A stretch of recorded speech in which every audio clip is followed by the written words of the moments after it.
Hello students, कैसी study चल रही है आपकी? अभी तक जो पढ़ा उसे अच्छे से देखा होगा, याद किया होगा। आज अपन फिर एक नए टॉपिक के साथ पदार्थ की अवस्था परिवर्तन। पदार्थ की अवस्था परिवर्तन में मुख्य रूप से अपन ठोस पर ताप का प्रभाव, द्रव पर ताप का प्रभाव और पदार्थ पर जो है ताप का प्रभाव, वो पदार्थ पर दाब का प्रभाव। तो सबसे पहले अपन जो ले रहे हैं वो ले रहे हैं पदार्थ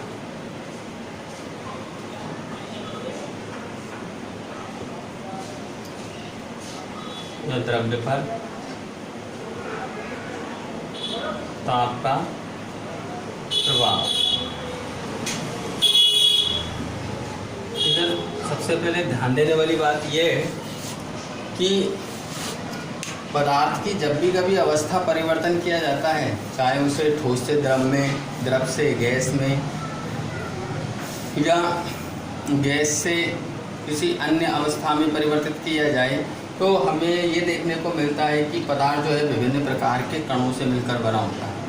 तो वो जब हम पदार्थ की अवस्था में परिवर्तन करते हैं तो पदार्थ के जो कण होते हैं उनकी ऊर्जा में परिवर्तन होता है, उनकी स्थिति में परिवर्तन होता है और उनके कणों के मध्य की दूरी में भी परिवर्तन होता है, जिससे पदार्थ एक अवस्था से दूसरी अवस्था में परिवर्तित हो जाते हैं।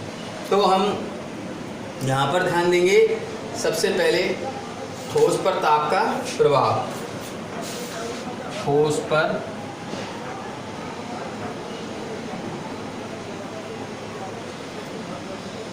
ताप का प्रभाव।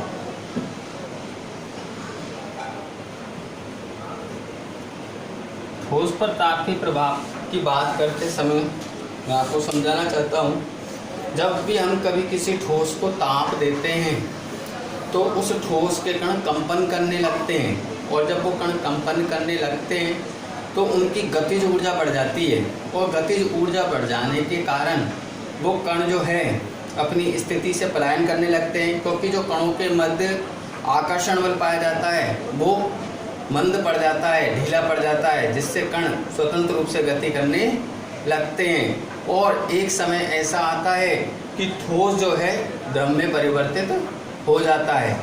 ठीक है, तो ये यानी ठोस पर ताप का प्रभाव। ठोस को हम ताप देंगे तो उसकी स्थिति में परिवर्तन होगा, ठोस किस में परिवर्तित हो जाएगा, द्रव में परिवर्तित हो जाएगा।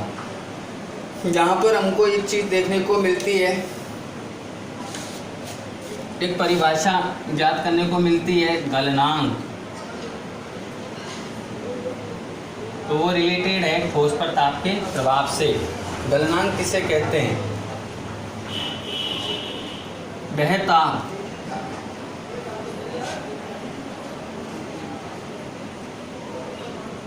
जिस पर कोई ठोस, वह ताप जिस पर कोई ठोस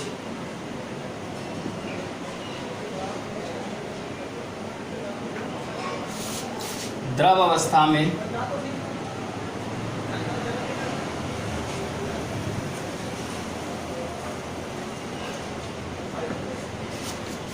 परिवर्तित हो जाता है, परिवर्तित हो जाता है, वह ताप जिस पर कोई ठोस द्रव अवस्था में परिवर्तित हो जाता है वह उसका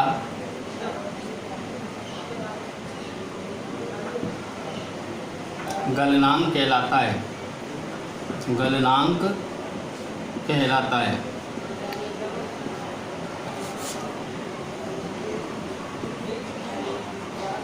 गलनांक का संधि विच्छेद करें तो गलन प्लस अंक। जैसे बर्फ का गलनांक,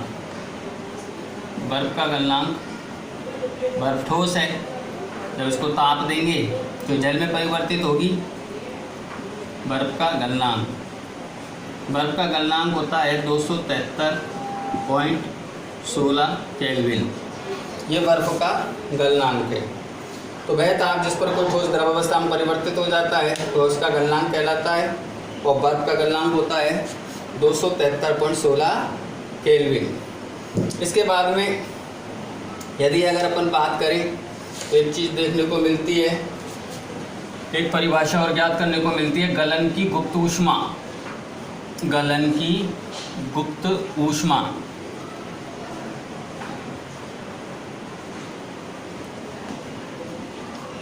गलन की गुप्त ऊष्मा की क्या परिभाषा है? एक वायुमंडलीय दाब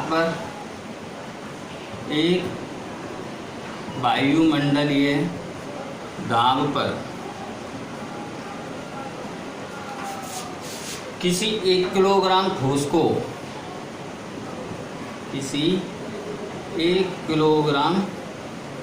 को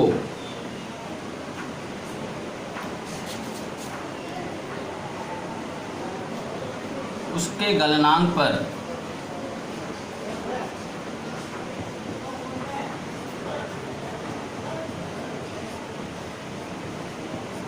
द्रव में बदलने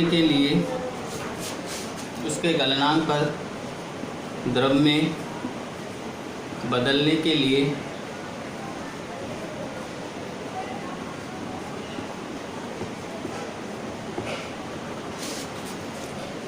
आवश्यक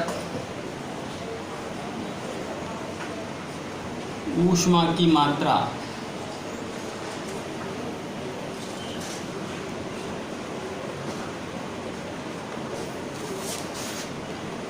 गलन की गुप्त ऊष्मा कहलाती है। गलन की गुप्त ऊष्मा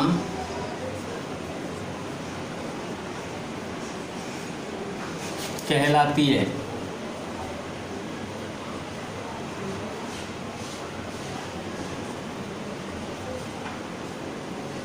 तो ये गलन की गुप्त ऊष्मा की परिभाषा है।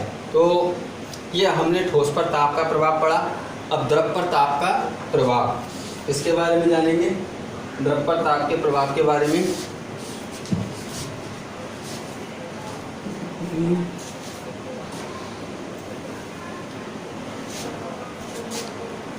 द्रव पर ताप का प्रभाव